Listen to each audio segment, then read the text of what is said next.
Wait a minute, are you kidding? Not every town here in Bergen County saw hugely inflated home prices. What? Yes, it's true there's some towns here in Bergen County that actually had a very kind of minimal increase, and there's a couple of towns that actually saw a decrease in 2020. So what are the towns, and should you be looking at those towns here in Bergen County if you're thinking about a move here? Well, let's talk about it. That's coming up next.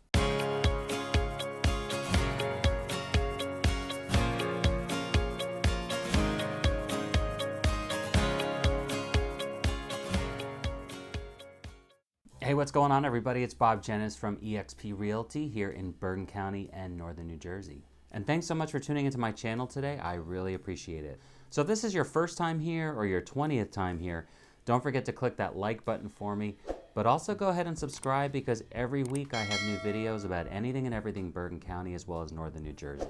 All right, so with all that out of the way, let's talk about real estate here in Bergen County. And let's go back and think about 2020.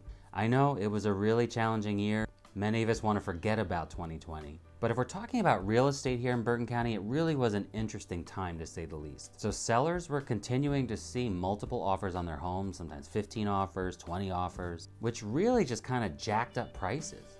And we saw it in Bergen County here in 2020, and we're continuing to see that here in 2021. In fact, I'm filming this in March of 2021. And what's happening now is mortgage rates are starting to tick up just a little bit.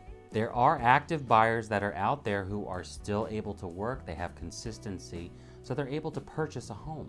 The influx that we were also seeing from the New York City area has kind of died down a little bit. It's still happening, but not nearly the amount that we were seeing when the pandemic really started and we started to get into the late spring and summer of 2020. But the biggest question that started to come out for home buyers is like, how much are you willing to actually spend on a home?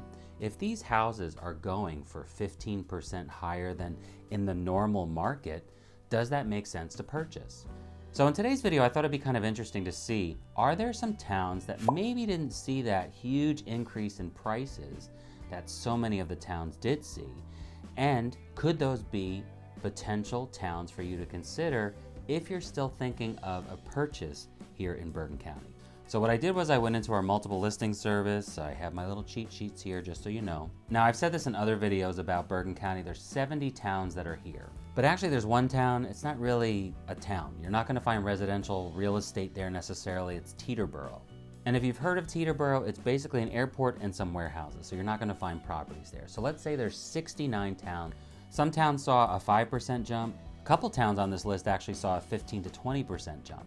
So again, that threshold, you're like, does that make sense? Am I gonna spend 20% more on a house, and will I ever recoup that when I go to sell it someday? Well, the real estate gods can't necessarily answer that question. Who knows what the market's gonna be like 10 years from now? But will you recoup it? I don't know. But interestingly, there are some towns that actually saw a pretty minimal increase, and there's a few towns, a couple of towns here that actually saw some decrease. So if you are looking for a house in Bergen County here, you actually might want to look at these towns because you're going to get maybe a more realistic home price, home value potential. So you might be asking yourself, how come some of these towns actually didn't see these major price increases that other towns saw?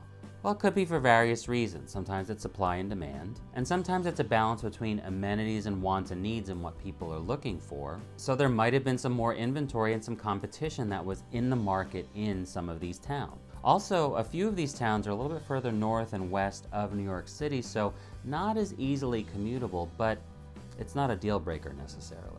All right, first town I want to talk about is Cliffside Park. The average sold price in Cliffside Park actually saw a decrease of about 2.6%, and that was in 2020. And looking in the MLS again just recently, data looks pretty consistent, it hasn't changed much. Average sold price in Cliffside Park is $520,000.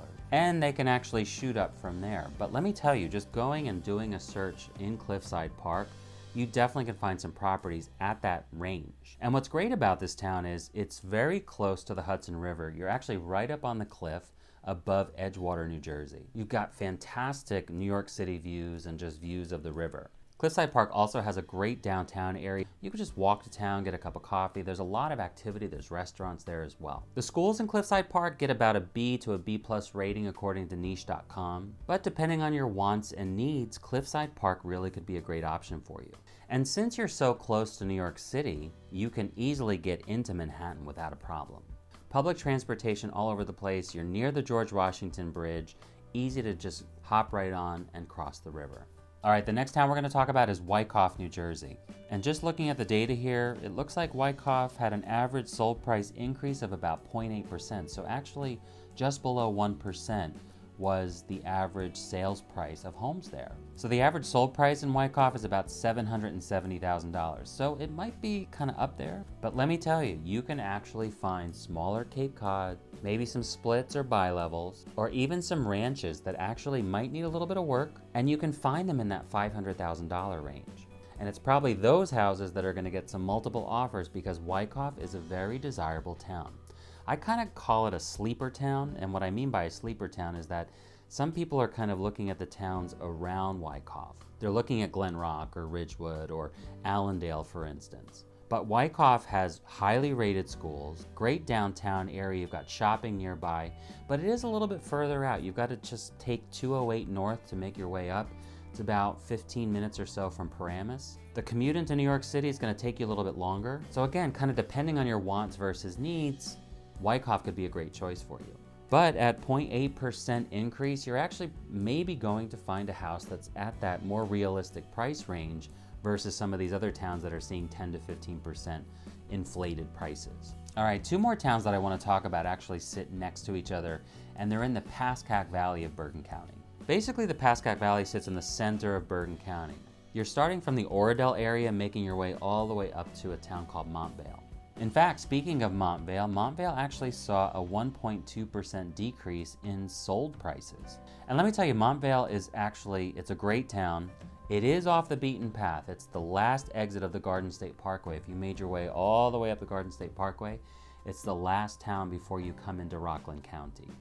In fact, I have a video about Montvale. If you want to check it out, I'm talking about all the restaurants and amenities and what Montvale offers. Average sold price there is about $688,000. Now again, similar to Wyckoff, Montvale actually has some really good deals. You can find some properties similar to Wyckoff with Cape Cods, ranches, splits and bi-levels as well, where if you don't mind putting in some elbow grease and doing some work, you can get into that town at the $550,000 range potentially. Some feedback about Montvale that I've heard from buyers who are looking there is you don't really have a central town, for instance, so you can just walk to the dry cleaner and you can just walk to a restaurant. Basically anywhere in Montvale you kind of have to drive around to get whatever it is that you need done. Some great amenities there. You've got a Wegmans, you've got some great shopping, a new area of shopping was just put together, it was just built there. You can take the train or you can take the bus as well, but you're about 28 something miles or so from New York City, so it's off the beaten path. It's necessarily not as easy to get into New York City. It's going to take you a little bit longer to get there. And so those could be some of the reasons why that average sold price was down a little bit. So if you're looking in Montvale or if you're looking in any of these towns, you might have some opportunity there. And that continues to be the case just looking at recent data in the multiple listing service. All right, the last town I want to mention is Woodcliff Lake. It sits right next to Montvale, New Jersey. Woodcliff Lake is also part of the Pascack Valley. Pretty much in the same area, make your way up the Garden State Parkway and you come into Woodcliff Lake.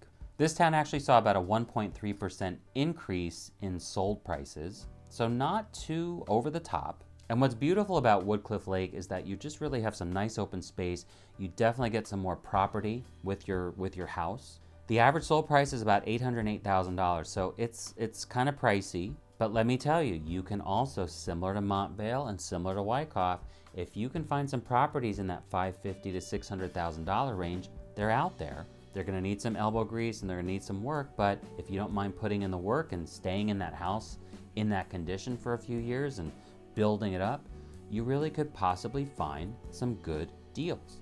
Residents of Woodcliff Lake tend to go over to Montvale if they have to do their shopping, or maybe they'll go into Hillsdale to ShopRite, for instance. So everything in Woodcliff Lake, it's more of, let's say, a neighborhood area. It's kind of a larger, vast neighborhood. And you might have to kind of travel to other places for your amenities, but things are really nearby in regards to some of your needs. Commutability is pretty similar to Montvale. There's a train station in Woodcliff Lake. There's also a park and ride on the Garden State Parkway that you can just drive to and park your car and take the bus into New York City if you needed to.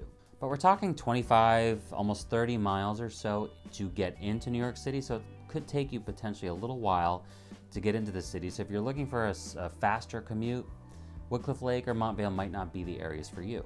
But driving through those towns, you're really gonna get that neighborhood feel, just a nice country atmosphere, definitely more open space. So if you've been trying in some of those towns that are seeing those 10 to 15% increases in home prices, maybe look at Woodcliff Lake, maybe look at Montvale or Wyckoff or Cliffside Park. You actually could potentially find some opportunities there and not break the bank in regards to overinflated prices. And then the question does, like, when does it stop? Like, does it have to stop? And maybe that's another video. Like, when will it stop? We don't know. Obviously, the economy and things that are happening now and supply versus demand are all impacting decisions, but you know, at some point, this kind of has to level off. But if you're still in that market to possibly buy something, check out these 4 towns and not break the bank by overbidding of thousands and thousands of dollars just to get into a town or just to get into a house. All right, so there you go, 4 towns. But if you're looking in that $500,000 to maybe $800,000 range and you're looking for options in those towns, look at Cliffside Park, take a look at Wyckoff, also consider Montvale as well as Woodcliff Lake. Right now in March 2021, you know, looking at all my cheat sheets here, not major increases in sold prices, and that's remaining relatively level right now. So if you're looking for something, you're looking for opportunity, maybe you want to consider these 4 towns. So again, guys, if you ever have questions about the real estate market or just questions in general about Bergen County as well as northern New Jersey, here is my information. Feel free to reach out anytime, send me an email, shoot me a text, send me a smoke signal, whatever it takes. I'm happy to answer any questions that you have about this area. You know, it's been a really challenging time with 2020. 2021 looks to maybe we're seeing some light at the end of the tunnel potentially coming, but it's going to definitely take some time, and it's impacting our decisions and it's impacting the housing market pretty steadily here. So I want to thank you guys again for watching. I'm Bob Dzienis with eXp Realty here in Bergen County, New Jersey, and I will see you guys next week with my next video.